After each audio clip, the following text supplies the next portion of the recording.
ఏమండి దీన్ని నిజం పెళ్ళని నమ్మకండి. వాడేదో భయపెట్టి కట్టించాడు. తీసేయండి. అయ్యో మనవడా, నువ్వు కట్టింది తాడు కాదు, 100 ఏళ్ల బంధాన్ని. మీరిద్దరూ హాయిగా కలిసి ఉండాలనే ఆ 7 గంటల వాడు కట్టించాడు. మాట్లాడకూడదు.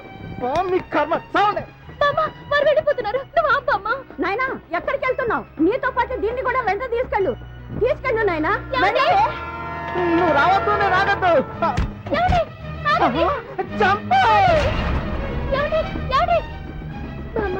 వెళ్ళిపోయారే. ఎక్కడికి పోతాడమ్మా? వస్తాడులే, నిన్ను వెతుక్కుంటూ వస్తాడు.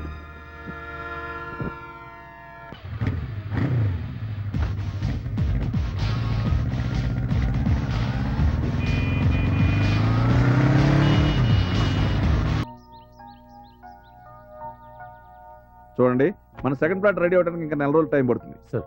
ఈ లోపు మీరు ముంబై వెళ్ళి గుప్తా అండ్ కంపెనీ డీల్ చేయండి సార్. ఆర్డర్ ఎలాగైనా మనకు రావాలి. అలాగే 3 crores అయినా పర్వాలేదు. Okay sir. Okay okay you can go.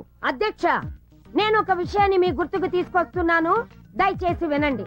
వ్యాపారం అనేది 10 రూపాయల నుంచి 10 కోట్ల రూపాయల వరకు చెయ్యొచ్చు, నేను కాదనను. కానీ వ్యాపార పరమైన అభివృద్ధి కార్యక్రమాలన్నీ మీ సొంత పరివేషంలో చేయకపోతే దానికి నష్టపోయేది మీరేనని నేను గట్టిగా ఖచ్చితంగా మనవి చేసుకుంటున్నాను. దీనికి ఉదాహరణకు మా నియోజకవర్గమే తీసుకోండి. 2 సంవత్సరాల క్రితం ఏమైంది? అమ్మా అమ్మా, ఏంటి అట్లా పోనకొచ్చిన ఊగిపోతున్నావు? ఇదేమైనా అసెంబ్లీ అనుకున్నావా? చచ్చిపోతున్నావు అనుకో, మామూలుగా మాట్లాడొచ్చుగా. ఒకప్పుడు శాసనసభ సభ్యురాల్ని, ఇప్పుడు మాజీనమ్మ. కానీ ఏ విషయంలోనూ రాజీ పడనమ్మా. బామా, నేను చెప్పానే ఆశాని. నమస్తే. లేమ్మా, మీ గురించి నీ ప్రేమ గురించి మా వాడు 0 ఓవర్లో కూడా చెప్తూనే ఉంటాడు. నమస్తే. పర్లేదమ్మా. చూడమ్మా, నిన్ను మా వాడు ప్రేమించాడా? నువ్వు మా వాడిని ప్రేమించావా? Very good. మీ ఇద్దరికి పెళ్లి చేయడానికి నాకేం అభ్యంతరం లేదు. కాకపోతే మీ ఇద్దరు పెళ్లి చేసుకునే ముందు దీని మీద సంతకం చేయాలి. వెంటనే ముహూర్తం పెట్టిస్తా. అధ్యక్ష, మిమ్మల్ని ఒక ప్రశ్న అడుగుతున్నాను.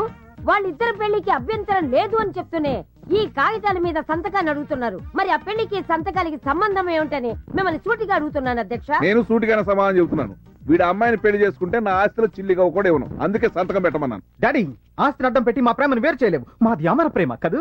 గాడిది గుడ్డేం కాదు. అరే, నేను నీ డబ్బును చూసే ప్రేమించారా? డబ్బు లేకుండా పెళ్లి చేసుకుని నన్నెలా పోషిస్తావు? రిక్షా తొక్కి కూలి పని చేసి ఆశ. ఊరుకోరా, నీతో తిరిగి 2 months అనవసరంగా వేస్ట్ చేశాను. అరే, మీ ఫాదర్ మంచివారు కాబట్టి పెళ్లికి ముందే ఈ విషయం చెప్పారు.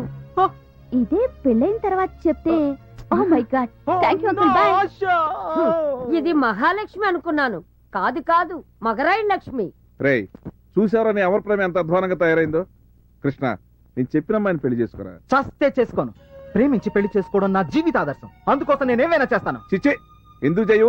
బయట బేవర్స్ ఫ్రెండ్స్, ఇంట్లో అసెంబ్లీ.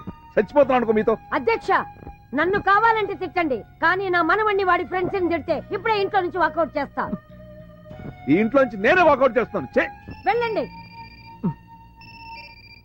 హలో. హాయ్, నా పేరు రంజిత. Hi Sweety. మొన్న నిన్ను హ్యాబిట్ సెంటర్ లో చూసా, ప్రేమించాలనిపించింది. Thank you thank you. నిన్ను చూస్తూ ఇంకా ఎన్నెన్నో మాట్లాడాలనుంది.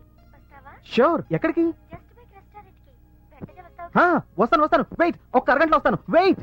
బామ్మా, ఆశ లవ్ మిస్ అయినా ఇంకొక అమ్మాయి లవ్ ఆశ పుట్టిస్తోంది. అధ్యక్ష, ప్రేమ అనే ఎన్నికల్లో ఎక్కువ మెజారిటీతో నువ్వు గెలుపు పొందాలని నా అండదండలు నీకు ఎప్పుడు ఉంటాయని ఆశీర్వదిస్తున్నాను. Go head.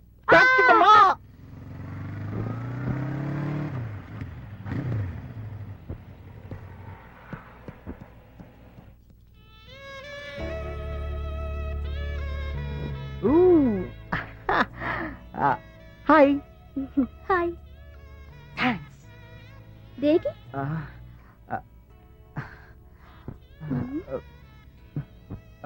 అది ప్రేమించినందుకు. ఎవరిని? నన్నే.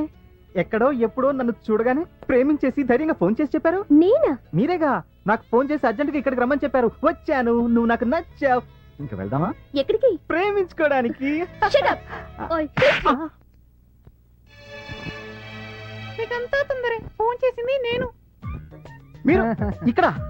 అంత తొందర పనికిరాదమ్మా, నిదానమే ప్రధానము. నన్ను ఫూల్ చేస్తారా? మీరు ఫ్రెండ్స్ అయినా అంతకంటే ఎక్కువగానే చూసుకుంటాను కదరా. నా వీక్నెస్ మీరు దెబ్బ కొడతారా? సారీ రా, బేకరీలో డబ్బులు కట్టాలి, మా దగ్గర డబ్బులు లేవు. అయితే లవ్ పెద్ద ఫోన్ చేస్తారా? మీరు అడిగినప్పుడు దేనికి ఎందుకు అనకుండా అడిగినంత డబ్బు ఇస్తూనే ఉన్నాగా. మామూలుగా ఫోన్ చేసి అడిగితే కాదంటానా? చూడండి, ఇంకోసారి అలా చేస్తే చంపేస్తాను. నవ్వు ముఖం పెట్టి బిల్ ఎంత ఏందో చెప్పండి. జస్ట్ 250. చావండి. బుల్లెట్లు రా, ఆ విషయం నాకు తెలుసు. పోతే కేసు అవుతురా, అసలే ప్రమోషన్ లిస్ట్ లో ఉన్నాను. ఈ దెబ్బతో హిట్ లిస్ట్ లో వచ్చేస్తావు. వస్తా.